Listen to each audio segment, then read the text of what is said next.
Bonjour, vous êtes sur Décideur TV, c'est Lex Inside, votre émission consacrée à l'actualité juridique et à l'actualité du monde du droit. Au programme de ce numéro, on va parler de l'action de groupe. Quelle perspective? On parlera également de fraude fiscale, traque amplifiée sur les réseaux sociaux et on parlera également de la réforme des sociétés d'exercice libéral. Quelles conséquences pour les avocats? On débute tout de suite cette émission avec Élodie Valette, associée chez BCLP, pour parler de l'action de groupe. Élodie Valette, bonjour. Bonjour Arnaud, merci à nouveau de m'accueillir dans votre studio. La réglementation sur l'action de groupe est très récente en France. Comment a-t-elle évolué ? Eh bien, l'action de groupe, elle a fait l'objet d'une superposition de textes depuis sa création. Elle a été introduite en France par la loi Hamon du 17 mars 2014 relative à la consommation, avec un encadrement très strict s'agissant des associations bénéficiant de la qualité à agir et de la nature des préjudices susceptibles d'être indemnisés. En 2016, elle a ensuite été étendue aux litiges en matière d'environnement, de protection des données personnelles et de discrimination au travail, puis également en 2018 aux litiges relatifs à la location d'un logement. Concrètement, aujourd'hui, qu'il s'agisse de l'action de groupe consumériste ou bien des actions de groupe sectorielles, deux étapes se succèdent. Tout d'abord, un jugement sur la responsabilité du professionnel et la définition des critères du groupe. Puis, la mise en œuvre de ce même jugement via l'adhésion au groupe et la réparation individuelle des préjudices.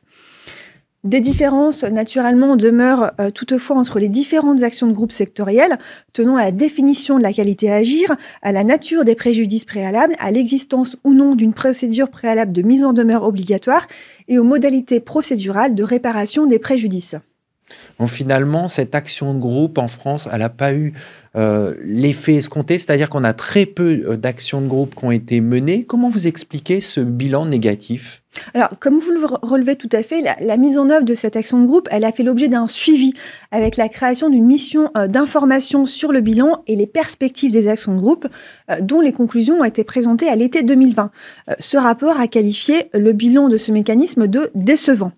Alors, d'une part, ce qui a été mis en avant par les rapporteurs, c'est le faible nombre d'actions mises en œuvre, 21 actions de groupe intentées depuis 2014, dont 14 dans le domaine de la consommation et 3 en matière de santé.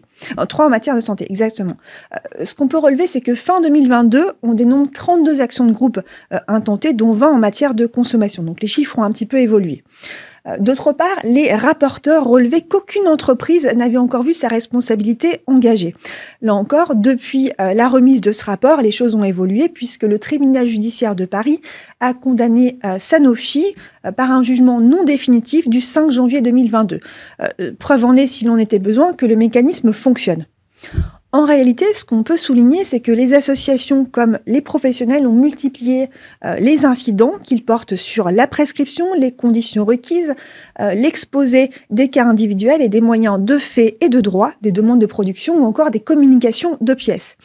Et ces incidents, ils illustrent à eux seuls un champ d'application quelque part incertain et puis une excessive complexité du mécanisme.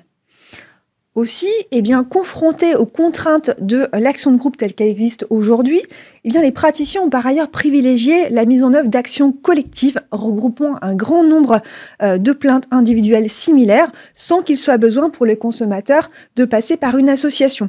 Et c'est ainsi qu'on a observé une recrudescence des contentieux sériels ou de masse.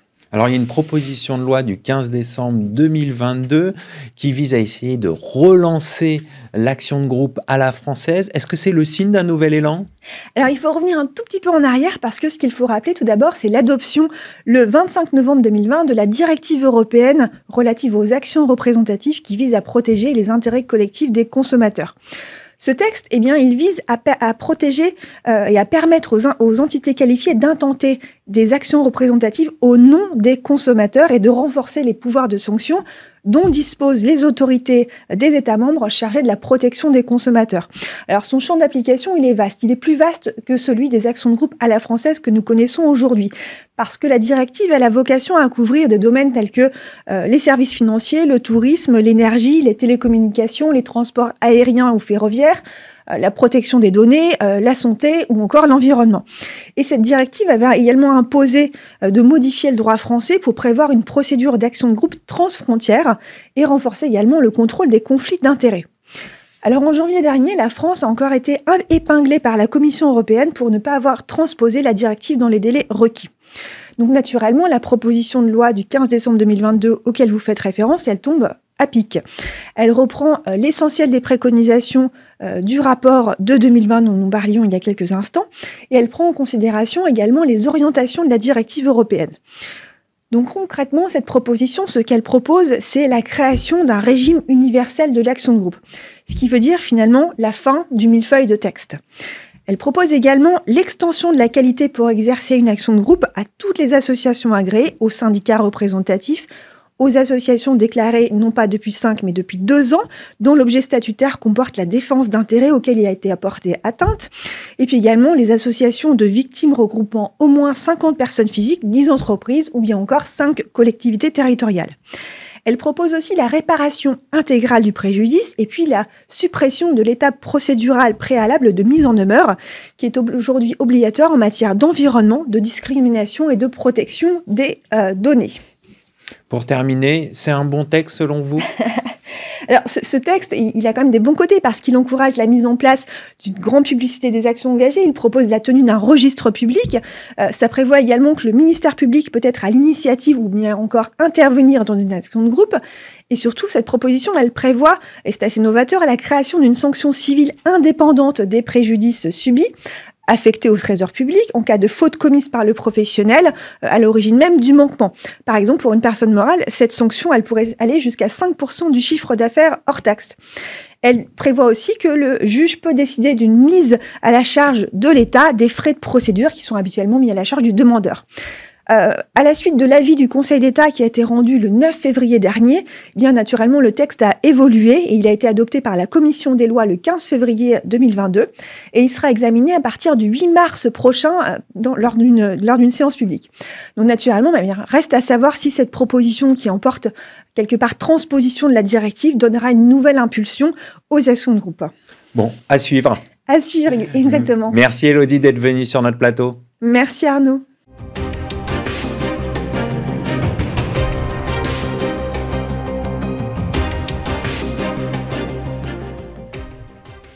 Vous êtes toujours sur Décideur TV. On poursuit ce Lex Inside pour parler de la réforme des sociétés d'exercice libéral. Quelles conséquences pour les avocats? On en parle tout de suite avec mon invité Philippe Touzé, président de la commission statut professionnel de l'avocat au sein du CNB. Philippe Touzé, bonjour. Bonjour. Alors, ce texte a-t-il fait l'objet d'une concertation? Alors, une concertation très importante entre la DGE, Direction générale des entreprises, et la chancellerie d'un côté, et l'ensemble des professions libérales réglementées, et pour les avocats, donc la commission statut professionnel de l'avocat du CNB.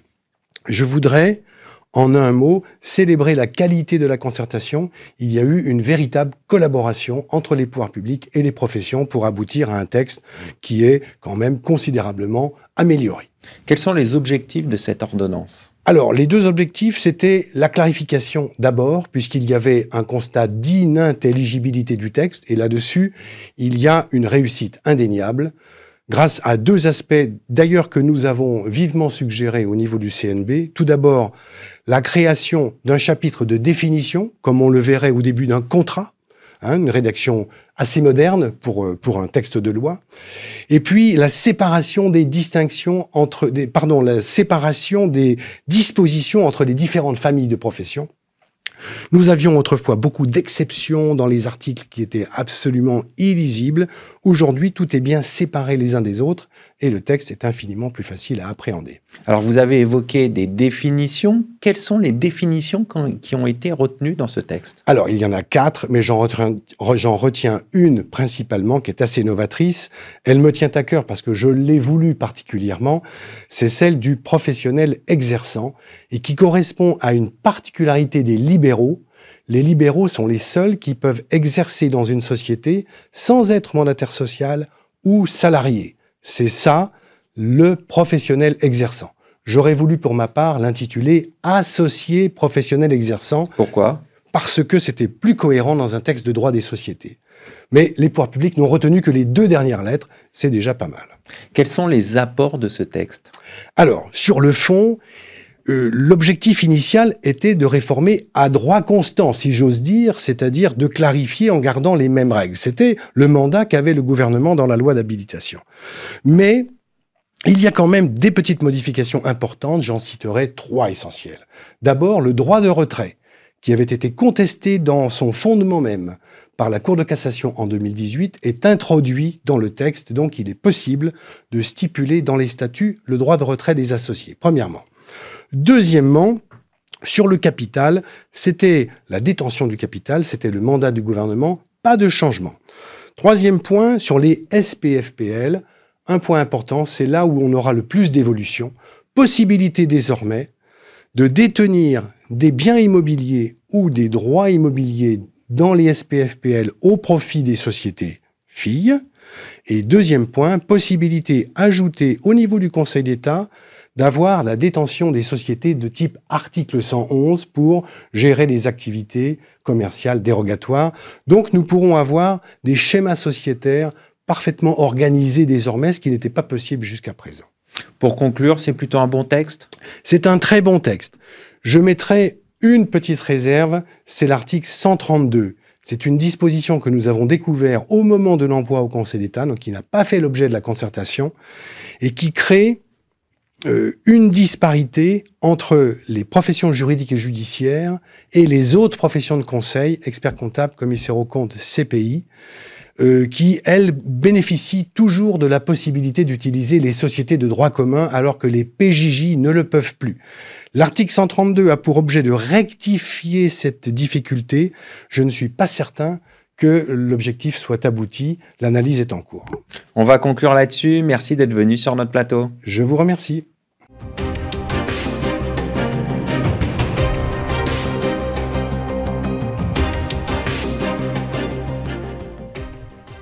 Vous êtes toujours sur Décideur TV, on poursuit ce Lex Inside et on va parler de fraude fiscale, traque amplifiée sur les réseaux sociaux avec mon invité Michael Jaffé, Off Console chez FTPA. Michael Jaffé, bonjour. Bonjour.